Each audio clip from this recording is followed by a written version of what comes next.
Boa tarde. Com muita alegria que nós vamos dar continuidade aos nossos trabalhos aqui dessa semana, que estamos contando com a professora Alejandra Dávila, que está passando aqui um mês, de atividade, realizando um mês de atividades aqui na Unesp Franca, no serviço social. Então, hoje, após a aula dela no curso, que estava aí ocorrendo, teremos essa mesa, que é uma mesa importante, que eu gostaria de chamar a atenção de todos vocês, para acompanhar, para fazer suas anotações, para realmente depois buscar, aprofundar, porque uma das questões que compareceu no curso aqui com a Alejandra é como o debate da questão agrária fica distanciado, do trabalho profissional do serviço social, em específico, mas comparece também distanciado das políticas sociais em geral. Ontem mesmo tivemos um debate em torno dessa questão. Mas vocês vão ter a oportunidade de fazer essa discussão. Eu queria, então, chamar o nosso coordenador, mas registrar, em nome do Conselho de Curso de Serviço Social, a nossa alegria de ter tido a professora Alejandra Dávila, que é uma visitante aqui, esse período aí de um mês aqui na Unesp, e dizer para vocês que essa possibilidade do intercâmbio enriquece muito as nossas atividades. E eu acho que foi um start, para desenvolver aí pesquisas conjuntas. Então, muito obrigada, Alejandra, e eu vou passar para o nosso companheiro, Frederico Firmiano, que é professor aqui na casa, ele é professor, doutor do Departamento de Ciências Sociais, Educação e Políticas Públicas, também coordenador do NATRA, Núcleo Terra, Agrário e Raiz, e é um companheiro, e eu fico muito honrado e feliz, Fred, de contar com a sua presença e participação aqui nesse debate. Gente, muito obrigada, passo a palavra para ele.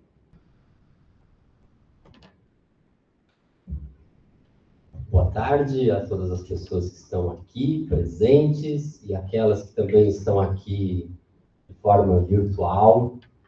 Quero primeiro agradecer à professora Edivânia pelo convite para coordenar essa mesa e também agradecer ao Conselho de Curso de Serviço Social, que tem promovido inúmeros esforços para que toda esta semana de curso e agora de discussão ocorra aqui na Unesp.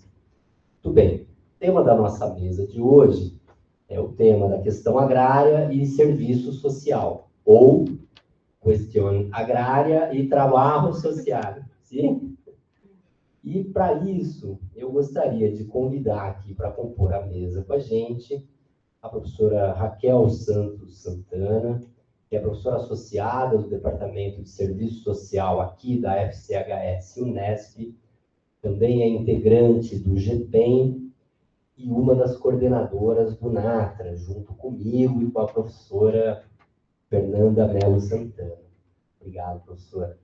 E quero também chamar aqui à mesa a Alejandra Dávila Pico, que é licenciada em Serviço Social ou Trabalho Social pela Universidade Nacional de La Plata e é também doutoranda em Ciências Sociais por esta universidade e bolsista do CONICET. Por favor.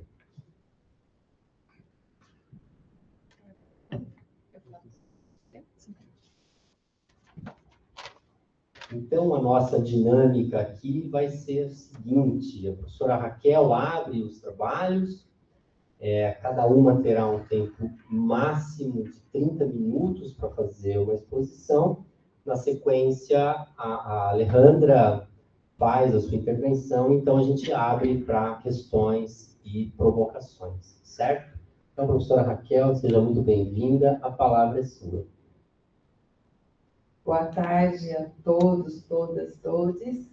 Queria dizer que é sempre uma alegria, em especial estar aqui com os meus companheiros, com aqueles que têm interesse pelo tema da questão agrária, porque para mim é um tema assim, de uma vida, de uma vida de pesquisa, de uma vida de inserção do ponto de vista da extensão, é um tema que está comigo desde sempre, né?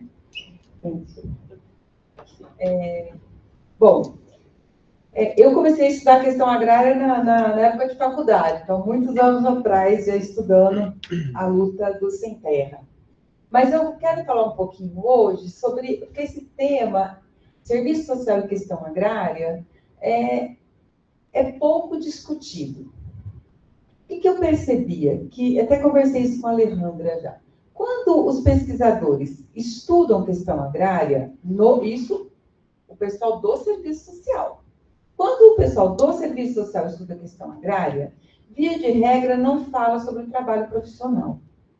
E quando fala sobre o trabalho profissional, via de regra não fala sobre a questão agrária.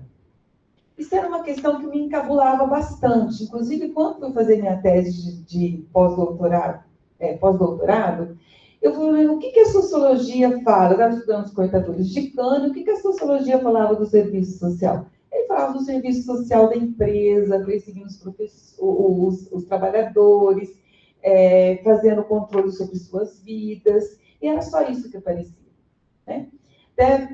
Por conta disso, fiz uma pesquisa nessa área e conversava com as assistentes sociais, conversei com as assistentes sociais de toda a macro-região aqui de Ribeirão Preto. Então, a região de Franca, Araraquara, Barreto. E os assistentes sociais sabiam que o trabalhador rural era o principal usuário da política de assistência social. Eles davam, inclusive, número, 70% das pessoas que ficavam dentro são trabalhadores rurais. Mas você tem esse dado quantificado? Nenhuma profissional tinha esse dado registrado. Depois, quando eu registro, era exatamente isso, era 70% mesmo. Só não tinha um registro. Aí, depois que eu finalizei essa pesquisa com os cortadores de cana, até fiz para levantar um pouco dados sobre esse trabalhador rural como usuário da política. E esse já é um dos pontos para a gente começar a pensar sobre questão agrária. No serviço social, em municípios de pequeno porte, cuja base fundamental da economia é o agronegócio, os trabalhadores, 70% dos trabalhadores da assistência social são trabalhadores rurais. Talvez isso já aponte um pouco que este modelo de desenvolvimento agrário é esse, que coloca como principal público da assistência social exatamente aquele trabalhador vinculado ao chamado, ao trabalho valorizado naquele município, que é o da agroindústria. Você imagina onde, então, isso na região que é considerada super desenvolvida, o berço do agronegócio, como a região de Ribeirão Preto, né? Pois bem, mas depois dessas pesquisas todas realizadas sobre a questão da relação entre o serviço social e a questão agrária, eu fui também me debruçar um pouco, até por conta da minha inserção na ABEPS, eu me debrucei um pouco para entender como é que isso aparece na formação, como que a questão agrária aparece na formação. Porque se o assistente social está lá trabalhando, de 10 pessoas que atende, 7 são trabalhadores rurais, e isso não aparecia em nenhum lugar da sua ficha, quando a primeira pergunta, ela respondia assim, é a pessoa idosa, é a mulher, só quando perguntar, mas onde trabalha o seu usuário? Aí sim ela mencionava o trabalhador rural. E, bom, se ela não está tendo essa percepção da questão agrária como uma dimensão importante, alguma particularidade importante que compõe a questão social, objeto do nosso trabalho profissional, então vamos ver como é que isso aparece no âmbito da formação. Não sei se todos sabem, mas imagino que quem é do serviço social saiba que no projeto de formação do serviço social brasileiro, a gente tem a estrutura dessa formação se dá a partir de 3 núcleos propostos pelas próprias diretrizes da ABEPS. Nas diretrizes do MEC também aparece, só que o direcionamento dado pelas diretrizes curriculares da ABEPS não apenas indica a formação por núcleos, mas também um direcionamento teórico, metodológico e ético-político para os conteúdos previstos nesses núcleos, né? E ao me debruçar sobre as diretrizes, o que eu percebo? Eu já vou trazer, porque como é muito pouco tempo, vou trazer um pouco a síntese desse processo. eu percebo que nas diretrizes você tem uma necessidade, se aponta a necessidade de que o assistente social desenvolva uma condição de analisar a realidade com uma perspectiva de totalidade, conseguindo apreender todo esse movimento complexo da realidade, de maneira a, em sua análise, não apenas contemplar aquele do âmbito imediato, mas ao superar a imediaticidade, que deve fazê-lo não apenas somando as partes, juntando elementos como se fossem variáveis, mas apreendendo essa realidade com complexos, móveis, contraditórios, e que cuja força motriz vai se dar a partir da luta de classes, vai se dar a partir daquilo que seria o embate na relação capital-trabalho. Ora, se essa é a perspectiva reclamada para o projeto de formação do serviço social, teoricamente, a particularidade da realidade agrária deveria estar contemplada nos conteúdos das disciplinas. Então, nós não temos um problema nas diretrizes curriculares que não aponte a necessidade dessa percepção da realidade do capital e de seus embates. A grande questão é que, mesmo reclamando perspectiva de totalidade, até por conta do nosso limite histórico, por conta das nossas vivências, das nossas formações, não necessariamente a gente consegue apreender essa realidade na sua complexidade. Um exemplo muito evidente hoje para nós é a própria discussão sobre a questão do racismo. Há quanto tempo a gente dizia que essa sociabilidade, marcada por uma estrutura de classe, ela traz uma desigualdade muito grande com relação ao gênero e à raça. Mas qual era o lugar desse debate? Não era o lugar de uma perspectiva de totalidade. Por quê? Porque não conseguíamos enxergar isso dessa maneira. Havia uma intencionalidade. Porém, havia um limite histórico, um limite teórico, que não fazia com que a gente aprendesse todos os elementos. Na teoria marxiana, se a gente tem uma apropriação adequada do método, a gente pode fazer isso. Só que nós não somos seres descolados da realidade. A nossa apreensão do mundo, ela é datada, ela é marcada pelas relações. Assim, a cabeça pensa onde os pés pisam, né? E isso traz limites para a gente. Pois bem, a mesma coisa se dá com relação à questão agrária. Então, se você pega, nós definimos, o Serviço Social Brasileiro define que o objeto do trabalho profissional é a questão social. Essa questão social ela é gerada no conflito na relação capital-trabalho, no nosso país, numa relação capital-trabalho marcada por uma população, por uma classe trabalhadora predominantemente negra, predominantemente submetida aos piores postos de trabalho, às maiores desigualdades, e o racismo foi um elemento, inclusive, que permitiu que essa estrutura desigual se mantivesse, assim como uma estrutura extremamente patriarcal e heterossexista que coloca desvantagem para as mulheres. Não é à toa que as mulheres estão em desvantagens sociais, e só não admite isso se você não olha os números. Se você olha os números, você só não admite isso, eu falo sempre, se você for um darwinista social.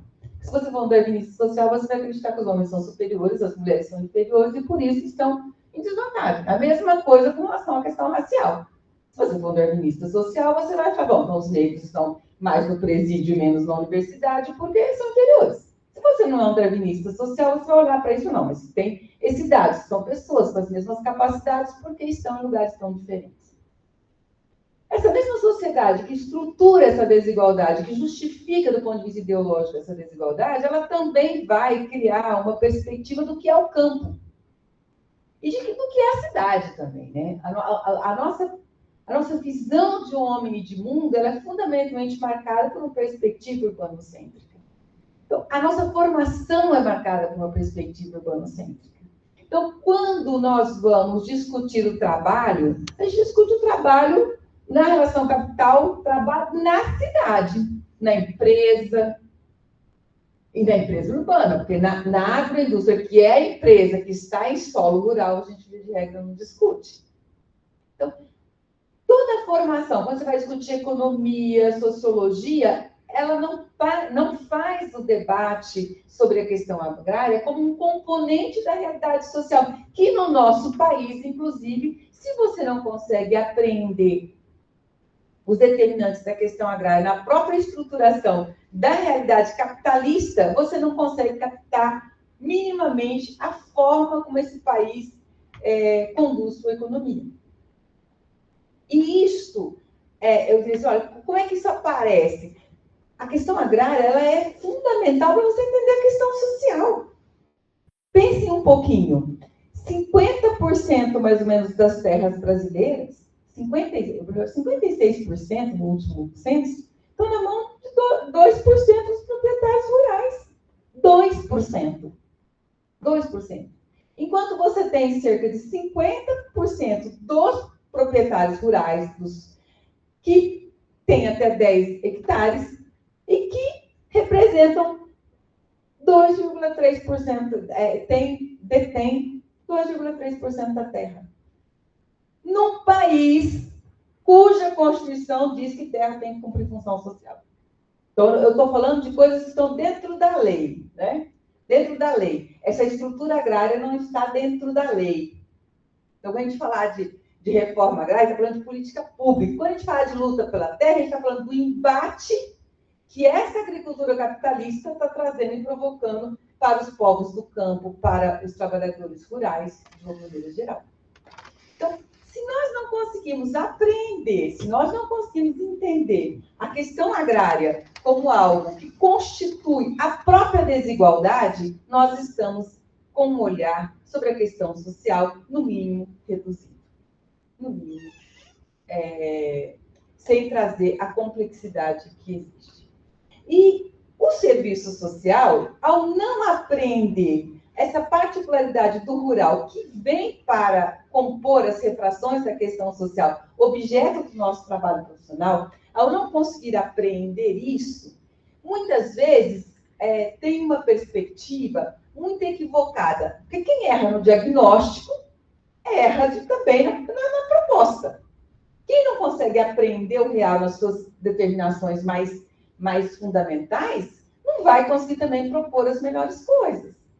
Se você vê, por exemplo, especificamente da questão agrária, você vai no município de pequeno porte, só tem agroindústria, e a assistente social diz assim, nossa, nós damos graças a Deus de ter agroindústria aqui, porque é a única fonte de trabalho que a gente tem. Esse trabalho precarizado.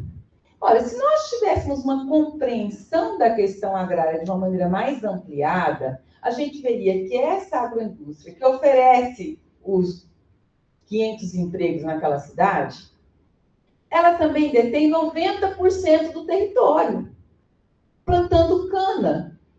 Plantando cana. Então, esse trabalhador rural, ele não tem outra opção. Se ele não estiver empregado na cana, ele não tem como se desenvolver, a única... Um exemplo claro, um exemplo muito evidente a gente tem na pesquisa que eu realizei. Olha, 50% das terras... quando a gente tinha essa discussão com os assistentes sociais, elas até mencionavam, olha, 70% é trabalhador, a gente vem aqui basicamente atrás de comida, mas a relação com a agroindústria era como se fosse outra coisa. Se você pegar quantos hectares tem aquele município, dividir em pequenas propriedades, como faria, por exemplo, uma reforma agrária, e segundo o segundo Plano Nacional de Reforma Agrária, para cada 12 hectares, teria duas pessoas e meia empregadas. Isto é ficção, porque emprega-se muito mais. Mário Lago está aí com 1 hectare e pouco, né? 1 hectare provando que se emprega muito mais. Né? Mas vamos pegar a conta oficial, aquilo que está no governo, aquilo que o governo disse. Se você multiplicar aquela terra que está sendo ocupada pela cana, nós vamos fazer reforma agrária nesse município aqui, divide e ver quantas pessoas estariam empregadas. Na verdade, a usina ela tira o emprego, ela fornece um emprego precário, mas e ainda assim ela reduz o número de pessoas que poderiam estar empregadas se o campo fosse dividido. E mais, que eu ia mencionar aquela hora que depois eu perdi do raciocínio. Os trabalhadores na agroindústria, quando chegam nos 45 anos, via de regra, são descartados. Entre os 45 e os 65, 62, ele não tem onde recorrer. Se é monocultura, não tem outro lugar para trabalhar. Então, ele vai para a assistência social. Uma política cada vez mais desfinanciada, precarizada, focalizada. E muitas vezes se reclama dessa pessoa com 45 anos, mas o professor tem que arranjar um trabalho. Então, você só me diga onde que ele arranja esse trabalho. Indica uma possibilidade para ele, né? Qual trabalho? Qual trabalho está disponível? Mas quando eu digo que isso tem rebaixamento no trabalho profissional, porque se a gente não consegue aprender esses determinantes, a gente também vai trabalhar de maneira uniformizada e padronizada. A gente não consegue perceber que talvez, nesse município, o programa, a assistência social tem que criar programas específicos. Talvez tenha que criar possibilidades de reconexão dessa pessoa com o campo. Né? Aliás, esse é o perigo, né? Que quando a gente perguntava, nessa pesquisa que eu fiz com os trabalhadores rurais, uma hora eu perguntava para eles assim, mas você é a favor da luta pela terra? Você é contra? Todos os que conheciam um sem terra ou um assentamento eram a favor. Todos que conheciam pela televisão eram contra. Ou seja, quando conhece, quando vê como é que o cara vive, como é que é um assentamento, aí ele era todo... No começo ele ficava meio sem graça de dizer, daí eu continuava conversando, chegava lá e falava, não, porque o meu compadre, depois se eu tivesse ido, não estava do jeito que eu estou hoje, doente, sem conseguir trabalho, agora como é que eu vou, e não sei o quê. Então, assim, na verdade, a reforma agrária, ela cria a possibilidade da pessoa ter trabalho, ter terra, ter dignidade. Por isso que ela tem que ser criminalizada pela classe dominante desse país. E nós, assistentes sociais, se nós não discutimos isso com a população, ora, nós estamos permitindo que o único discurso que ele acessa é o da televisão, onde existe a criminalização dos movimentos sociais. Não está no nosso projeto profissional que a gente tem que fazer o debate e estar próximo à luta dos trabalhadores? Como é que a gente faz isso no município de pequeno porte? Ora, trabalhando a questão agrária como uma política pública, a possibilidade que ela traz, inclusive a gente pode fomentar possíveis lutas. Mesmo que a gente não vai organizar a luta estando dentro da prefeitura. Quem organiza a luta é um movimento social. A gente pode contribuir fazendo um contradiscurso. Agora, vocês me diriam, então a questão agrária ela vai estar mais diretamente relacionada ao trabalho profissional lá no município de pequeno porte? Não, lá é escancarado, lá é evidente. Mas para o assistente social que trabalha na cidade, a questão agrária também está presente todo dia no seu cotidiano, ainda mais se tiver na política de assistência social. Como é que ela aparece? Ela aparece mediada pela fome. É a fome que chega. Tem uma pesquisadora da área de serviço social, Leire Teixeira, que fez uma tese mostrando que a fome dá lucro ao capital e, portanto, não vai ser extinta no capitalismo. Simples assim. E ela prova isso. Ela tem uma tese calhamaço, muito interessante, vendida na FRJ em 2015, Leire Teixeira. Todos nós que trabalhamos, aliás, não precisa estar trabalhando em CRAS, não. Eu estou fazendo entrevista com os estudantes de serviço social com uma bolsa de mentoria. E qual é? Estou só completando esse processo para começar a tomar providências aqui no campus. Nossos estudantes também estão passando fome. Não é lá no CRAS que as pessoas estão passando fome. Aquele dado que mais de 50% da população brasileira estava em situação de insegurança alimentar é realidade, não é ficção. Ele só é subnotificado. Ainda subnotificado. O que mais? A insegurança alimentar ela é calculada se você tem medo de passar fome, se você está comendo menos do que poderia ou gostaria, ou se você está em situação de insegurança alimentar grave, que aí é a fome, todos os dias. E se você pegar, eu não sei como é que está hoje, se o governo Lula voltou a ter algumas políticas públicas, mas muito incipientes também, mas a gente tinha aí 15 milhões de pessoas registradas, mas é muito mais, todas as noites dormem com a barriga roncando. Se isso não tem a ver com a questão agrária, o que é que tem a ver com a questão agrária? Isso está, portanto, no trabalho profissional. Pegue quem está na área da saúde, o número de pessoas intoxicadas por agrotóxicos, o número de pessoas com câncer. Se a gente não consegue aprender esses elementos, o nosso trabalho profissional vai também ter uma qualificação mais reduzida, porque a gente não constrói as conexões necessárias, inclusive, para fazer as discussões do socioeducativo, que o serviço social faz nas diversas esferas. Muitas vezes você vai discutir empreendedorismo, a política manda discutir empreendedorismo. Então você vai ser um empreendedor com os R$100 que eu te dou. Isso, eu sempre falo assim, ó, sempre que você propor um programa desse, você rasga seus livros sobre trabalho que você aprendeu na faculdade, sobre mundo do trabalho. De preferência, não deixe nenhum do Ricardo Antunes na sua estante, porque você vai estar... Se ele te criasse vida, ele sairia sozinho, né? Por quê? Porque é muito absurdo. Não existe empreendedorismo nessas condições. Não quer dizer que a pessoa não possa ser empreendedora, não pode ser uma pessoa atirada, com força para seguir. Não estou negando isso. Aliás, os povos, o que eles mais têm é força para seguir. E o que tem menos é recurso, o que tem mais é força, né? Mas é que às vezes nós poderíamos gastar nosso tempo no socioeducativo discutindo o acesso à terra, o acesso à água, por que está acontecendo os desastres ambientais, que não são desastres naturais, são construídos. Né? Tudo bem a gente educar as crianças nos 4R do sustentável, mas existe sustentabilidade numa sociabilidade onde o lucro e a ganância das grandes empresas controlam este país? O problema é o menino que gasta mais água? Pode até ser também, mas isso com certeza não é o determinante. Nós estamos com os nossos lençóis freáticos todos contaminados de agrotóxicos. Nós estamos com água sendo usada de forma irregular em todo o grande agronegócio. Então, o envenenamento dos rios, as consequências disso para as populações ribeirinhas, as consequências disso para a população indígena. Então, nós temos um processo, nós estamos num processo praticamente de dizimação dessa população dos povos tradicionais.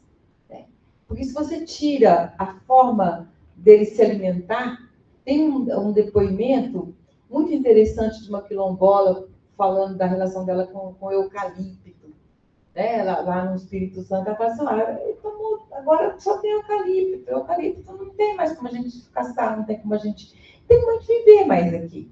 Né? Aliás, é um vídeo até muito interessante, chama Rompendo o Silêncio, né, que os movimentos sociais fazem para se contrapor a um processo de criminalização em massa que aconteceu quando houve ocupação da Via Campesina na Aracruz Celulose, muitos anos atrás. Vocês jovens devem lembrar, mas teve uma ocupação no 8 de março das mulheres da Via Campesina a uma empresa da Aracruz.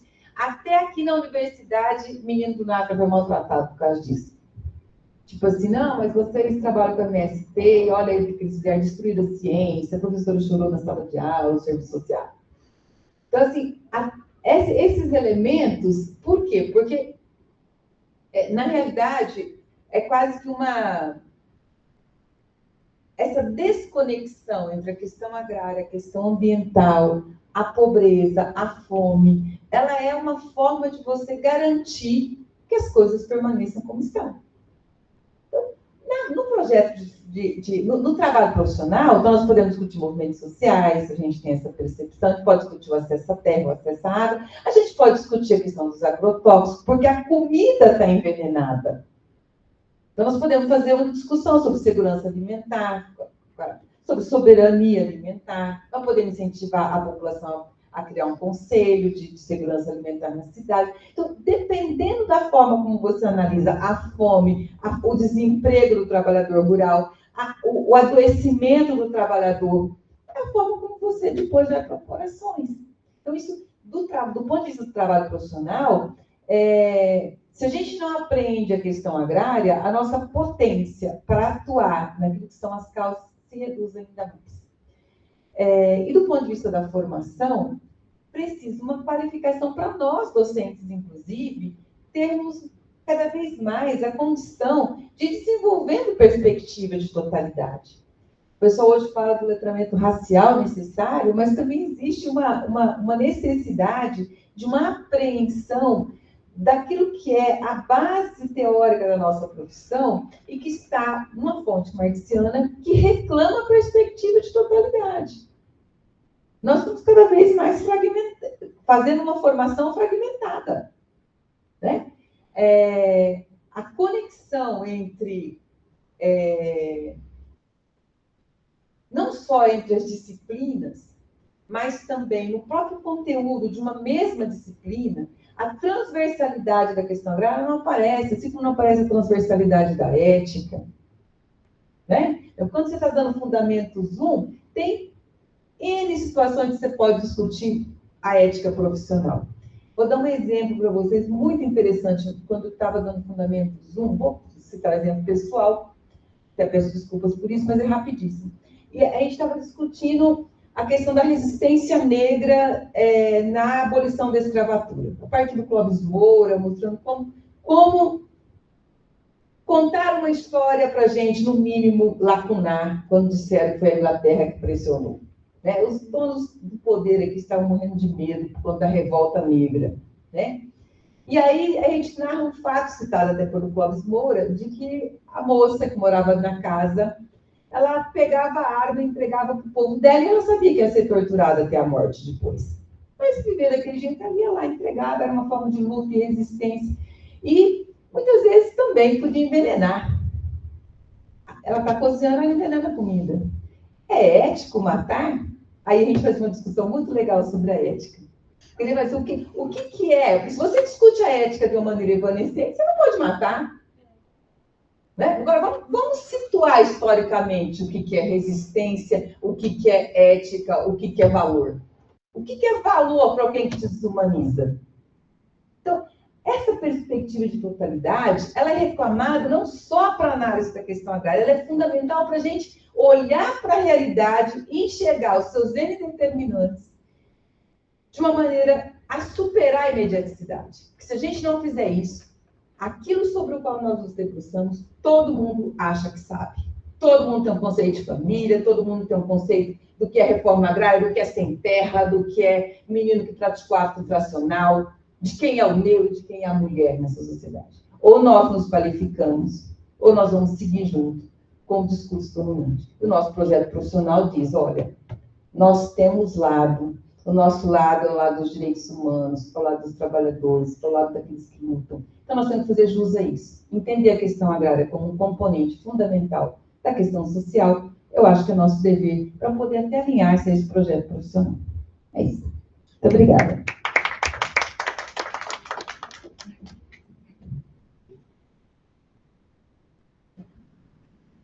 Oi, boa tarde.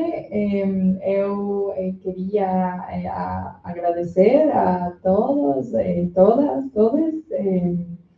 Eu estou muito grata por esta convidação, por estar convidada aqui a falar com vocês.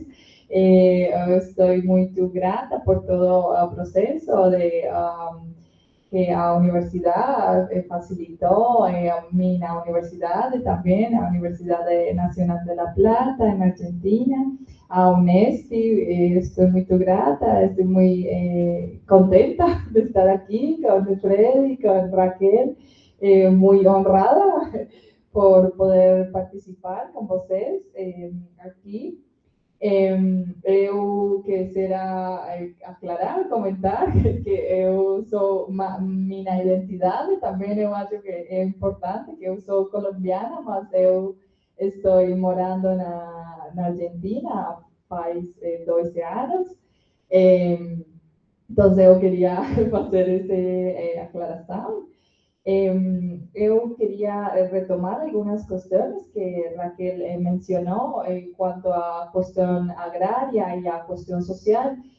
Nós falamos muito acerca de esse problema, de esto que acontece, que como a questão social, que nós falamos muito em nossa profissão, serviço social, o trabalho social, está atravesada por esa contradicción de capital y de trabajo y cómo es invisibilizado ese trabajo rural, trabajo agrario, como también eu acho muito importante que nuestros países de América Latina principalmente, también otros países en el continente africano, por ejemplo, su matriz productiva económica tiene que ver con la cuestión del sector primario. Y que es lo que desenvolve el sector primario, tiene que ver con los recursos naturales, ¿no? Con este trabajo, con esa explotación de nuestros ríos, nuestros mares, nuestra tierra. Entonces, ¿cómo nos no estudiamos profundamente y a profundidad esos procesos de extracción, esos procesos de trabajo, esas condiciones también de trabajo que tienen esos trabajadores en la tierra, que tienen sus trabajadores en la explotación de las minas, como nuestra profesión en muchas ocasiones no piensa esto, ¿no?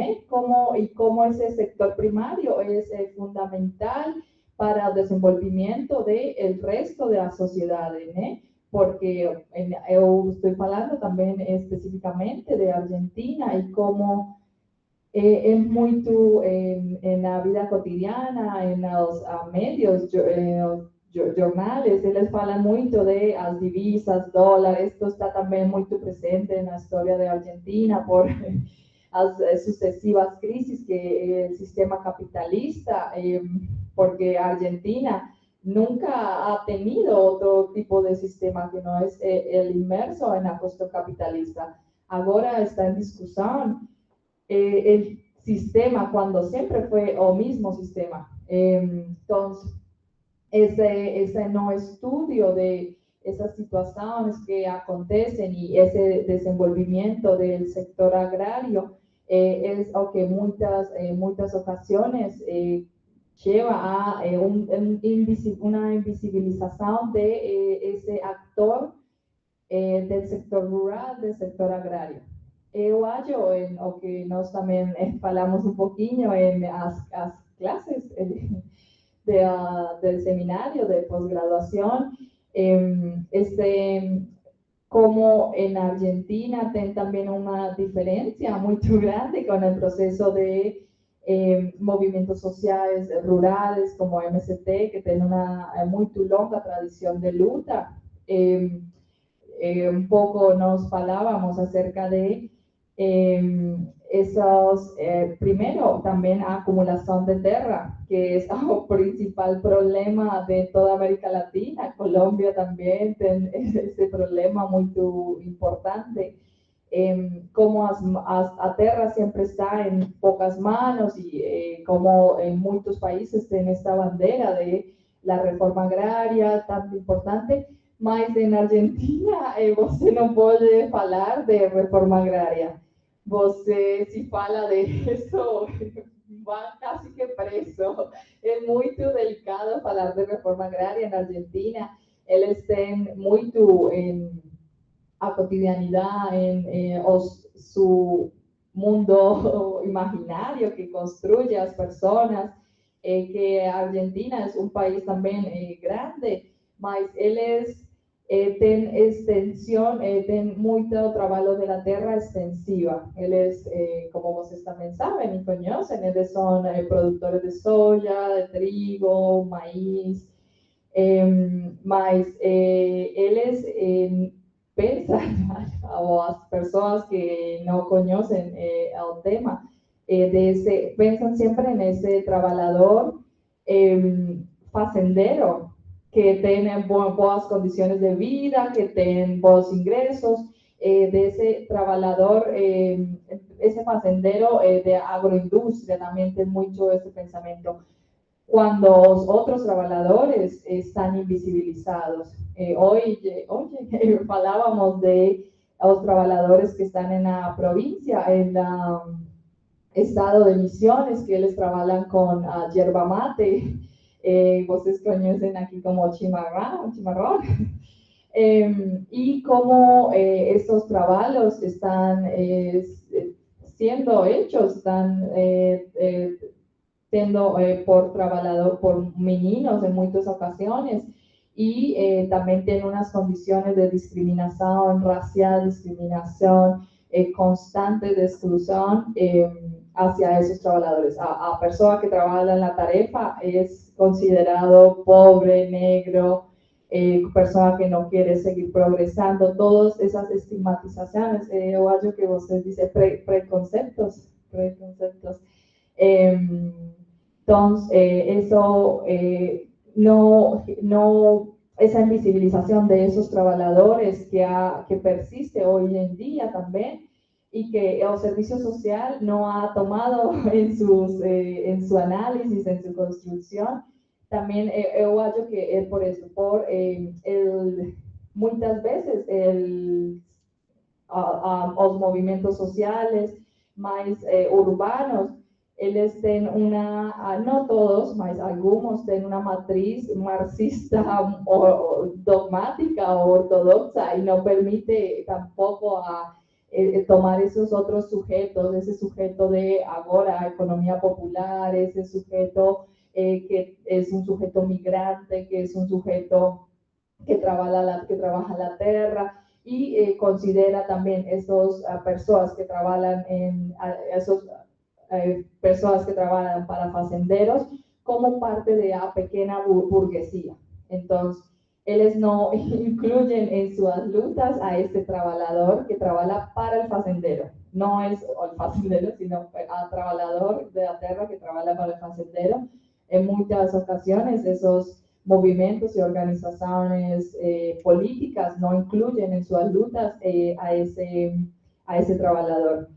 También eu acho que que también hablábamos mucho con los estudiantes acerca de esta división, de esa concepción de ese sujeto de lucha, y cómo esas barreras culturales que existen y que acontecen mucho ahora con el desarrollo de asociaciones, cooperativas, que tienen que ver con agricultura familiar, con el trabajo de la tierra, muchas veces no son tomadas como problemas de agenda, no son incluidas en la agenda pública, en la agenda política, a causa de esas barreras culturales que tienen, esa discriminación que ellos sufren.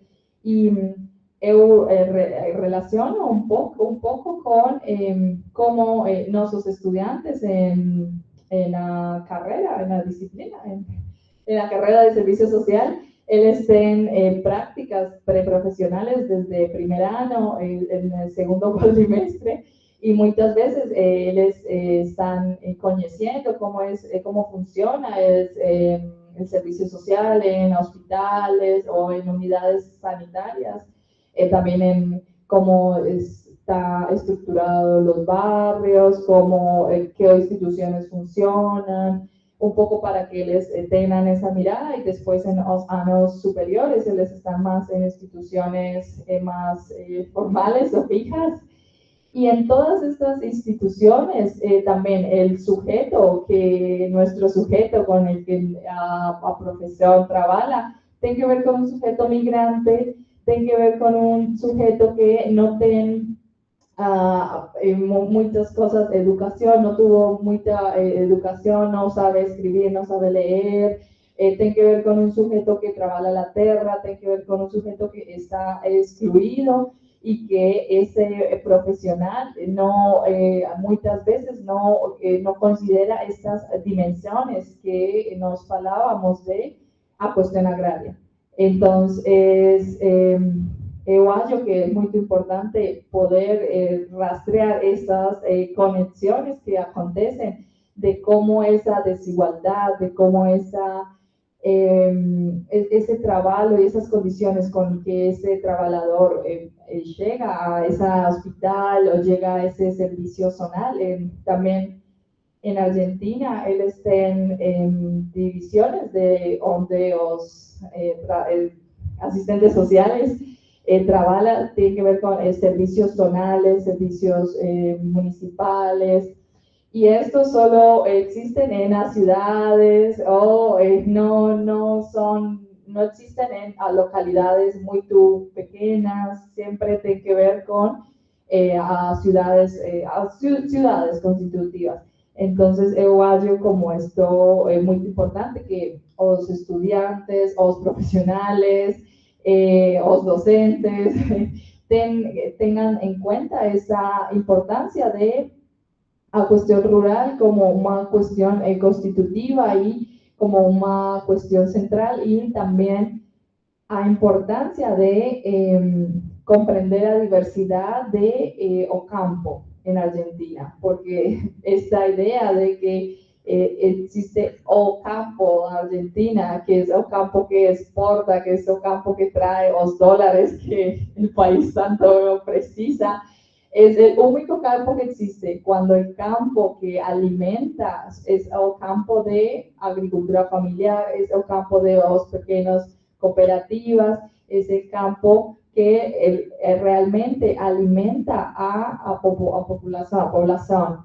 Eu acho esto como central, y también mencionando un poco, retomando que Raquel mencionaba de a cuestión de cambio climático, ¿no? Como en Argentina no es tan grande, importante, está empezando el proceso de transición agroecológica, es muy pequeño todavía ese proceso, y como estos agrotóxicos, incluso hay muchas denuncias en ciudades que a personas están sufriendo de enfermedades de cáncer, muchas enfermedades también muy extrañas, no comunes, que las personas empiezan a tener que viven cerca de estas plantaciones de soya extensiva, y como eso no está siendo también visibilizado y no hay una política pública que lo atienda, y menos ahora.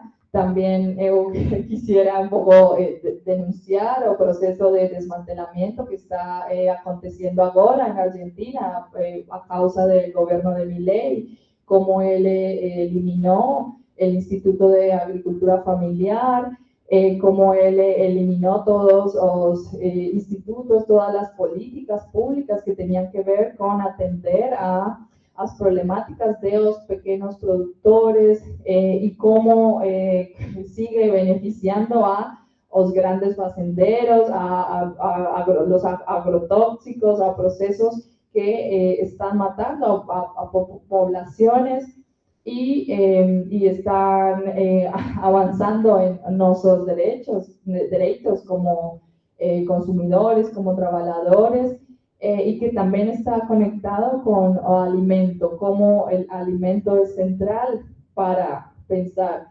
Esa persona que está consumiendo agrotóxicos o que está trabajando con agrotóxicos va a ir a esa salud pública también, y cómo eso y las personas que trabajan en el gobierno actualmente solo ven que aumentó el uso del sector público en la salud, mas ellos no ven y no mencionan que es a causa de esas empresas, de esos facenderos que usan agrotóxicos, que contaminan nuestros mares, nuestros ríos.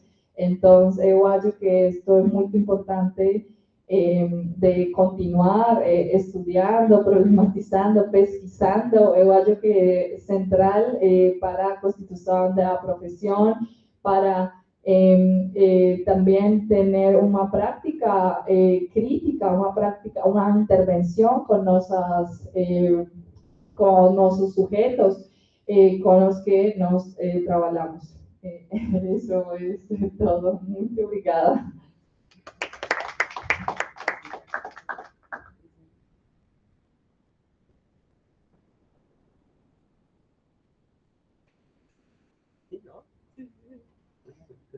Tudo bem, quero agradecer aqui a professora Raquel e a Alejandra pelas intervenções.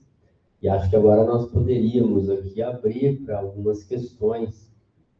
Alguma pergunta, Alejandra? Isso tanto as pessoas aqui presentes, quanto aquelas que estão de forma remota com a gente. Podem escrever aqui no chat, eu vou acompanhando aqui.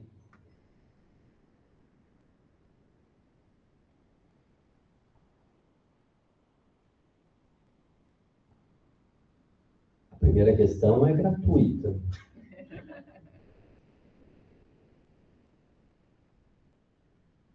Por favor. Eu pediria que vocês viessem até aqui, porque como a gente está gravando, e aí vocês pudessem se apresentar brevemente e falar aqui no microfone, isso para a nossa gravação conseguir capturar. O áudio. Ou a gente pode virar a câmera. É mais fácil. Não, vai fazer Pode ser. Aí estaria dentro do plano.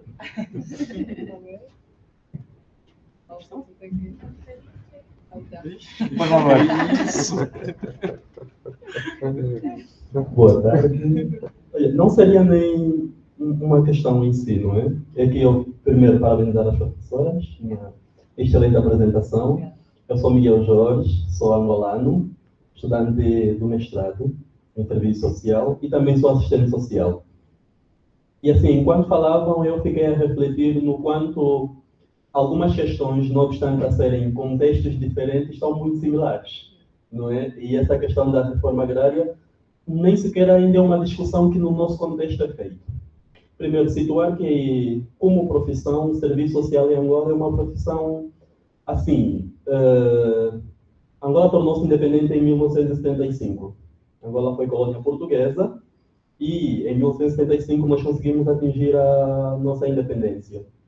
Mas, no pós-independência, como profissão, o curso de serviço social só teve o seu início em 2005, com a Universidade Católica, a UCAN, que deu início a essa formação, e no âmbito público, a primeira instituição surgiu em 2008 e só começou a funcionar em 2010, que é a Faculdade de Serviço Social, que é a faculdade em que eu me formei. Então, nós ainda estamos com um monte de outras discussões e essa ainda não é uma discussão que é feita no nosso contexto. Mas eu percebo a importância que ela tem porque, principalmente a nível do interior do país, existem muitas pessoas que sobrevivem do rural, das economias, da agricultura familiar. Muitas pessoas que têm que produzir para depois esses produtos irem para os grandes centros, no sentido de se comercializar e a partir dali eles terem uma fonte de renda, mas justamente tal como no contexto da Argentina, não existem políticas, primeiro, para incentivar esse tipo de agricultura, esses produtores locais. Depois, existem muitas dificuldades com relação àqueles que conseguem produzir, que é para exportar esses produtos para os grandes centros. Porque a razão, dificuldades de transporte, as vias de acesso, então tudo isso acaba por, de alguma forma, contribuir de forma negativa para essas pessoas que vivem, principalmente a nível do interior do país. Eu tive o privilégio, enquanto na altura ainda não havia terminado a formação, de participar de um estágio profissional, que é feita por uma instituição pública, que é o FAS, que é o Instituto de Desenvolvimento Local, e assim, ela é a instituição que implementa aquilo que é considerado, pela maioria das pessoas, o principal programa de proteção social do país. Só para situar, o programa que o FAS implementa, ela é muito semelhante ao Bolsa Família aqui. Nós já temos um programa que é muito semelhante, ela tem 4 componentes. Tem a componente das transferências sociais monetárias, que é muito semelhante ao Bolsa Família, que é uma renda que se dá às famílias em situação de exploração social. Tem também a vertente da construção dos CASES. Os CASES, o modelo que eu poderia pegar aqui são os CRAs, porque o CASE é o Centro de Ação Social Integrado, que é muito semelhante ao trabalho que é feito aqui pelos CASES. Tem um outro programa que é o sistema de cadastramento de pessoas em situação de vulnerabilidade e, propriamente associado ao que foi aqui discutido, nós temos o FASTEM, a vertente das IPs, que é a inclusão produtiva. O que é que se faz na inclusão produtiva? Vai-se principalmente nessas zonas e procura-se criar cooperativas, porque grande parte desses trabalhadores, desses agricultores, eles estão isolados. E com esse tipo de economia isolada, muitas vezes eles não conseguem fazer grandes produções. Ali, o FAS, enquanto instituição, vai e tenta financiar, no sentido deles criarem essas cooperativas, para ver se, dessa forma, se incentiva, então, essas grandes produções. Particularmente, enquanto profissional, eu tenho plena noção que esse não é a solução para o problema. Isso não vai resolver o problema. Mas ajuda. Essa é a grande verdade. É que no final do dia essas famílias precisam comer. No final do dia essas famílias precisam ter alguma coisa. E até nós atingirmos aquela que é a grande discussão, que é o movimento que é feito da tal revolução, não é que nós que pretendemos a questão do capitalismo, e estamos todos de acordo, no final do dia essas famílias precisam ter alguma coisa nas suas mesas. E então, embora não sendo algo que vai resolver o problema, eu compreendo que ajuda essas famílias. É algo que, pelo sim ou pelo não, no final do dia consegue colocar um pão na mesa dessas famílias, principalmente porque elas são excluídas. As políticas sociais não olham para essas famílias, principalmente porque elas vivem a nível do interior. E muitas vezes olham-se para os grandes centros, mas a verdade é que os grandes centros não refletem a realidade de todo um país. Então, eu acho que é uma discussão muito importante e, assim, suscita muitas coisas que poderia entrar até em questão de pesquisa mesmo. Então, muito obrigado. Obrigado, Miguel. Temos mais alguma questão, pessoal? Aqui, ou o pessoal participando de forma remota? Oi. O pessoal está um tanto constrangido aqui. Então, eu vou devolver aqui a mesa a Raquel e a Alejandra, para que possam dialogar um pouco com o Miguel e também já encaminhar suas considerações finais. Seguimos pela mesma ordem ou invertemos? Então, Raquel. É impressionante como o capitalismo, nos países colonizados, ele se espraia de maneira muito semelhante, né? A marca principal é o nível de empobrecimento daqueles que produzem o país, né? Tanto no campo quanto na cidade. No Brasil, você está falando de financiamento, também quem tem mais de 1.000 hectares fica com praticamente metade do financiamento. E os 80% menores ficam com menos de 15%.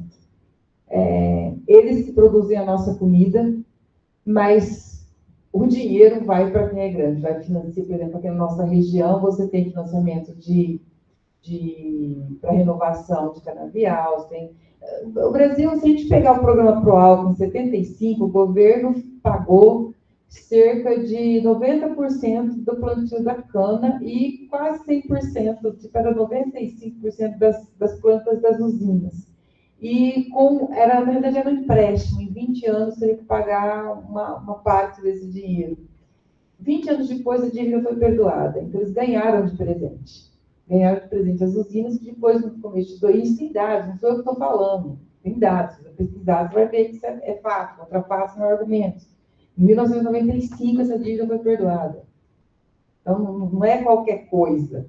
O assentado que pega um crédito e não consegue pagar, é muito difícil ele conseguir perdão e conseguir novo financiamento. Às vezes, um financiamento de R$2.000.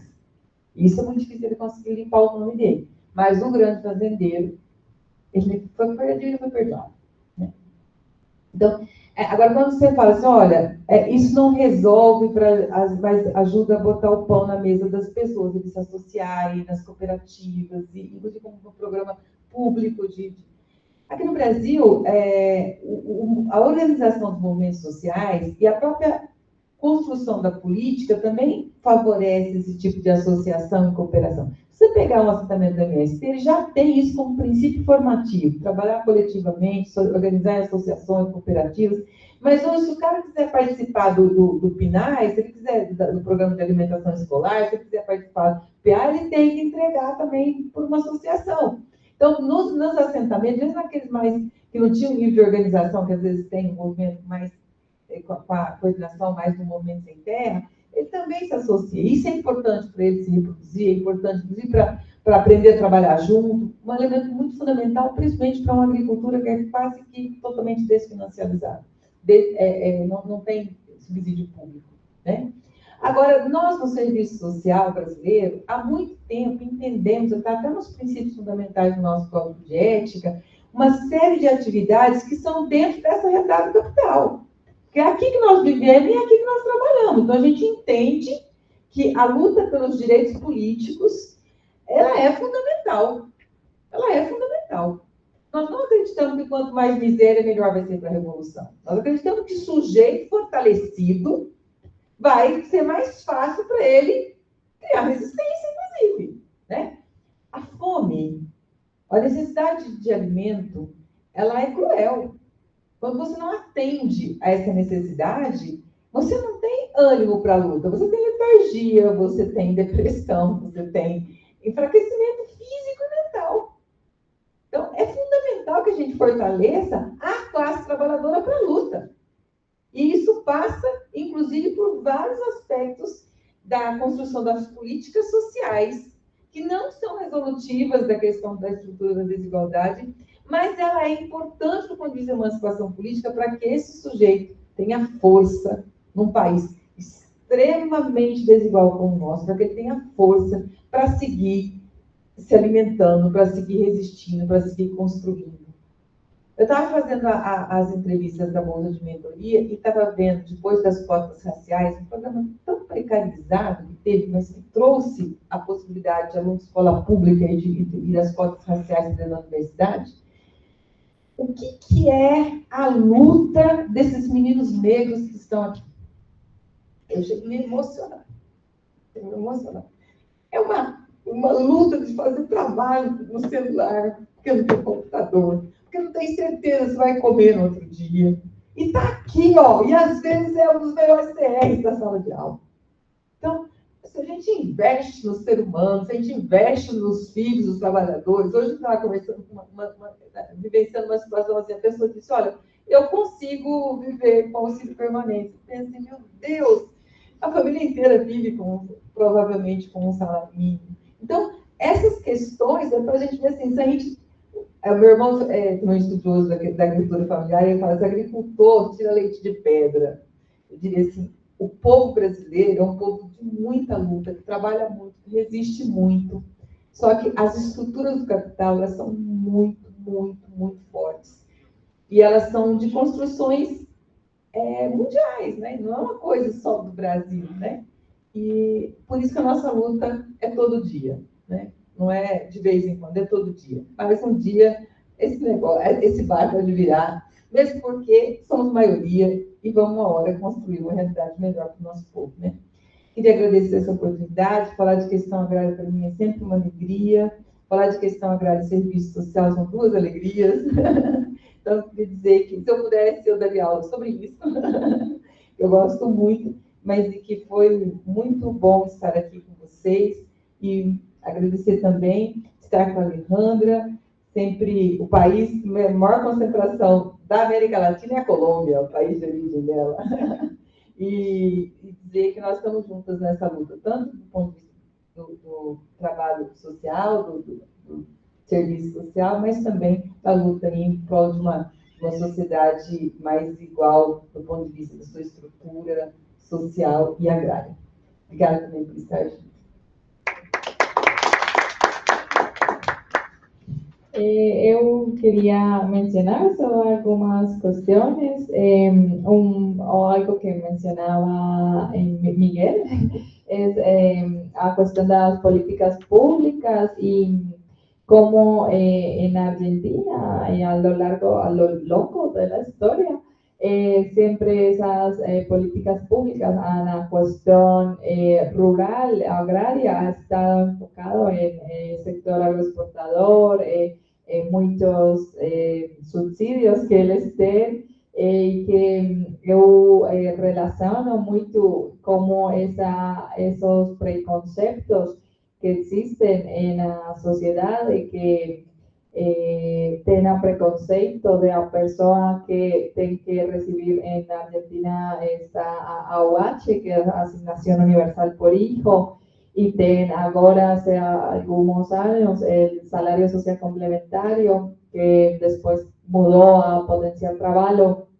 y como muchas personas que conquistaron ese salario social complementario deciden no, muchas veces no recibirlo porque está mucho este preconcepto de que la persona que tiene eso es un vago y ellos se reconocen como trabajadores porque son trabajadores y o que busca ese salario social complementario es complementar ese salario que ellos ya tienen con su trabajo, mas existe muy fuertemente ese preconcepto y cómo esos sectores agroexportadores reciben millones y millones de beneficios fiscales y ellos no tienen ningún problema en seguir recibiendo esos beneficios y no tienen ningún preconcepto de que ellos son vagos, heredaron, muchas veces nunca trabajaron en su vida. Entonces yo quería mencionar esto.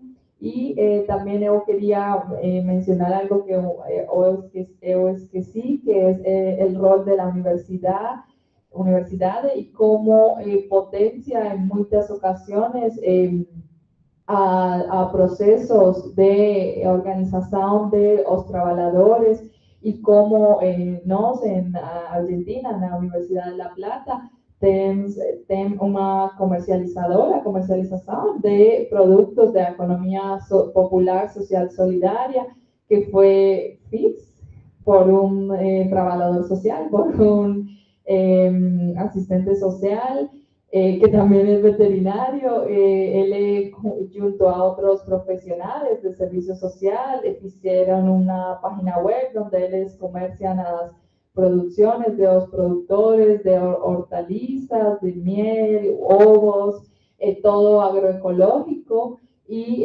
todo de pequeños productores. Y como la universidad en conjunto con estudiantes de informática hicieron esa página y como también existen otros procesos que yo mostraba un video ahora, hoy, de procesos de personas que están haciendo externalización de salud mental, que están dejando hospital, y cómo ellos también están en una cooperativa donde los asistentes sociales están allí trabajando con ellos y vieron que en el trabajo de la tierra una cuestión fundamental para ellos poder tener ese trabajo, porque son muy estigmatizados, hay mucho preconcepto a personas que dejó hospital, entonces no consiguen empleo, entonces ellos trabajan la tierra, cultivan hortalizas y también hacen cremas, cuestiones con todo esto, y yo hallo a cuestión central de cómo el servicio social potencia esos procesos de organización, de cooperativismo y que también de procesos de relación con la tierra. Yo hallo eso como muy importante. Obrigada. Muito bem, então eu gostaria aqui de mais uma vez agradecer enormemente a presença da professora Raquel Santana. É um prazer sempre muito grande poder compartilhar qualquer momento com a Raquel e poder lhe ouvir. Obrigado. E agora também com a Alejandra, agradeço mais uma vez e espero que esse período em que você esteve aqui possa abrir um processo de interlocução de mais largo fôlego e que, portanto, não se encerra hoje ou amanhã no curso que você está ministrando. Então, muito obrigado por esse período aqui com a gente. Agradeço a vocês que estiveram aqui também e às pessoas que acompanharam de forma remota. O evento vai ficar gravado e depois deve ser disponibilizado para que mais pessoas possam acompanhar essa importante discussão. Obrigado e boa tarde.